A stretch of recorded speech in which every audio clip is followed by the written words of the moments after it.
Hello everyone and welcome back to Math Bold Master. আৰম্ভ কৰো আমাৰ আজিৰ সেশনটো। তো আজিৰ সেশনটো হ'ব আমাৰ কুইজ সেশন। তো আমি কৰিম আমাৰ 3 নম্বৰৰ কুইজটো। So let us begin. Okay.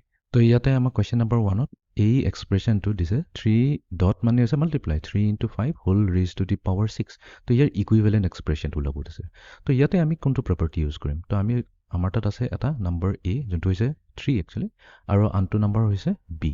যোনটো আমি ইয়াতে 5 এৰে দেখুৱাই আছো। এই দুটাক মাল্টিপ্লাই কৰি পেলাই ইহঁতৰ পাৱাৰত দিছো let's say n।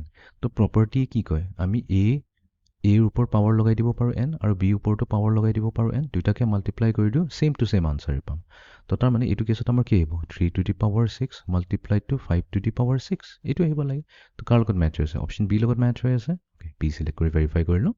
Okay, next question.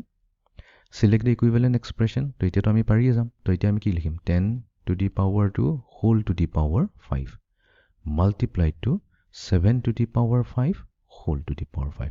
এতিয়া আমি আকৌ ইয়াতে প্ৰপাৰ্টি লগাব লাগিব যে আমাৰ তাত যদি এটা আছে exponent a to the power b আৰু এই এক্সপোনেণ্টৰ পাৱাৰ দিয়া আছে c, তেনেহ'লে কি হৈ যায়? এই দুটা পাৱাৰত আছে, তো পাৱাৰ সিম্পলি কি হৈ যাব? মাল্টিপ্লাই হৈ যাব।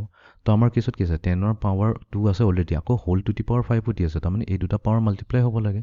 তো এইটোৱে দিব 10 to the power 2 into 5, right? আৰু এইটো মাল্টিপ্লাই হৈ আছে এই এক্সপোনেণ্টৰ পাৱাৰৰ লগত, তাৰমানে কি হ'ব? এইটো 7 to the power 5 into 5। এতিয়া যদি সিম্পলিফাই কৰি দিওঁ আমি কি পাওঁ? 10 to the power 2 into 5 হৈ যাব 10 to the power 10, আৰু এইফালে এইটোকে মই ডটেৰে লিখিছোঁ multiplication চিম্বলটো। 7 to the power 5 into 5 হৈ যাব আমাৰ 25। কাৰ লগত মেথ হৈছে? 10 to the power 10 7 to the power 25, 10 to the power 10 7 to the power 25। Option C লগতে মেথ হৈ আছে। চি সিলেক্ট কৰি ভেৰিফাই কৰি ল'ম। Okay, next question. Select the equivalent expression. এতিয়া ইয়াতে আমাৰ প্ৰপাৰ্টি কি এপ্লাই হ'ব? a by b যদি আছে, আৰু ইয়াতে কি হৈছে? a আৰু b দুটা ডিফাৰেণ্ট নাম্বাৰ হয়। হোল টু দি পাৱাৰ যদি n থাকে কিবা পাৱাৰ, তো আমি এইটোক লিখিব পাৰোঁ a to the power n divided by b to the power n। Okay, তো এইটো কেছত কি হ'ব? 7 to the power 8 divided by 2 to the power 8। একেবাৰে চিম্পল। তো কাৰ লগত মেচ হৈছে? b লগতে মেচ হৈ আছে। b সিলেক্ট কৰি আমি ভেৰিফাই কৰি ল'ম। ওকে, এতিয়া আমি যাওঁ নেক্সট কুৱেশ্যনটোলৈ, question number 4। So question number 4, okay, এতিয়া এই সেম প্ৰপাৰ্টিটো যদি আমি এপ্লাই কৰিলোঁ, যোনটো কুৱেশ্যন নম্বৰ 3 এপ্লাই কৰিলোঁ, তেনেহ'লে আমি কি পাব লাগে? a to the power 4 divided by, ইয়াতে আছে b to the power 3 but whole to the power 4 আহিব। তো এইটোৱে দিব equals to a to the power 4টোতো একো চেঞ্জ নহয়, বাট ইয়াতে কি হ'ব? পাৱাৰ মাল্টিপ্লাই হৈ যাব 3 into 4। তো এইটো হৈ যাব ফাইনেলত a to the power b divided by b to the power 3 into 4 হৈ গ'ল আমাৰ 12। তো a to the power 4 b to the power 12 option C লগত মেচ হৈ আছে। তেনেহ'লে আমি অপশ্যন চি সিলেক্ট কৰি ভেৰিফাই কৰি লওঁ। ওকে, এতিয়া আমি যাওঁ লাষ্ট কুৱেশ্যনটোলৈ।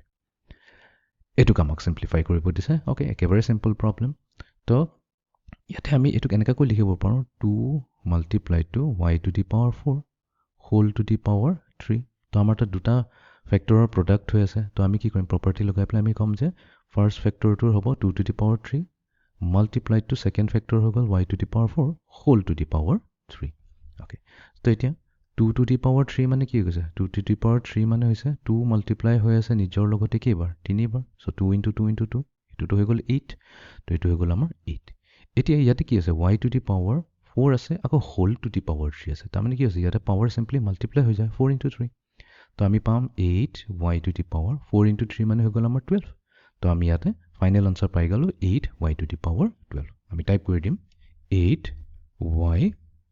yৰ পাৱাৰ থাকিব 12। ওকে, তো এইটোৱে আছিলে আমাৰ আজিৰ কুইজ ছেশ্যনটো।